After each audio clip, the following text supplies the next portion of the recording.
অনুসূচিত জাতিৰ মেধা ছাত্ৰ ছাত্ৰীক বিশেষ সম্বৰ্ধনা অনুষ্ঠান। অনুসূচিত জাতি যুৱ ছাত্ৰ পৰিষদ অসম কেন্দ্ৰীয় সমিতিৰ উদ্যোগত তথা কামৰূপ মহানগৰ জিলা সমিতিৰ সহযোগত অনুষ্ঠিত হয় এক ব্যতিক্ৰমী সম্বৰ্ধনা অনুষ্ঠান। প্ৰায় 200 কৃতি ছাত্ৰ ছাত্ৰীক বিশেষ সম্বৰ্ধনা জ্ঞাপন কৰা হয় এই অনুষ্ঠানত। বৃহস্পতিবাৰে শংকৰদেৱ কলাক্ষেত্ৰৰ বাণীকান্ত কাকতি প্ৰেক্ষাগৃহত অনুষ্ঠিত সম্বৰ্ধনা অনুষ্ঠানটিত প্ৰথমে বন্তি প্ৰজ্বলন আৰু স্মৃতি তৰ্পণেৰে শুভাৰম্ভ কৰা হয়।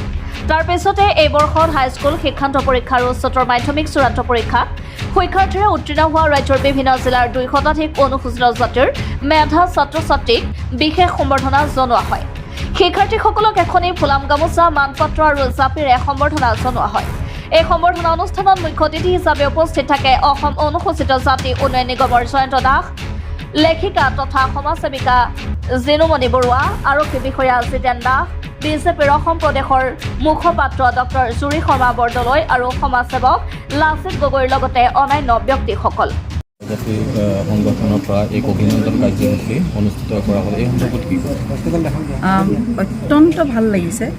এনেকুৱা কাৰ্যসূচীবোৰ হ'ব লাগে। আজি গোটেই উদ্যোক্তাসকলক মই ধন্যবাদ জনাইছোঁ। লগতে যিখিনি ল'ৰা ছোৱালী হয়তো আজি বানেই হওক বা যিকোনো অসুবিধাৰ কাৰণে আহিব পৰা নাই, তেওঁলোকলৈ মোৰ অভিনন্দন আপোনালোকৰ যোগেৰে জনালোঁ। আৰু এনেধৰণৰ কাৰ্যসূচী কৰিলে ল'ৰা ছোৱালীয়ে নিশ্চিতভাৱে প্ৰেৰণা পায়। কিন্তু তথাপিতো মই বাৰে বাৰে কওঁ ল'ৰা ছোৱালীসকলক যে তেওঁলোকে পঢ়া শুনা কৰাৰ লগতে নিজৰ স্বাস্থ্যৰো যত্ন ল'ব লাগে। আৰু পাৰ্চেণ্টেজটোৱে চবতে সেয়া কৰিব নোৱাৰি, কাৰণ পাৰ্চেণ্টেজটো যদি 60% নাপায়ো, কিন্তু যদি তেওঁলোকৰ পঢ়া শুনাত তেওঁলোকে নিজে ইচ্ছুক আগবাঢ়ি যাব লাগে। আৰু তেওঁলোকলৈ মই অভিনন্দন দিছোঁ, যোনে চেষ্টা কৰিছে। হয়তো সেই যোনটো এটা 60% বেঞ্চমাৰ্ক থাকে বা 65% যোনটো আমি অভিনন্দন দিওঁ বা সম্বৰ্ধনা জনাওঁ, সেইটো যদি কোনোবাই পোৱাত বিৰত থাকে বা নোৱাৰে, তেওঁলোকলৈ কিন্তু তেওঁলোকে দুখ কৰিব নালাগে। তেওঁলোকলৈ মোৰ অভিনন্দন আছে। আৰু মই ভাবোঁ এই সমাজখনৰো তেওঁলোকৰ প্ৰতি এটা দায়িত্ব আছে তেওঁলোকক আগুৱাই লৈ যোৱাৰ।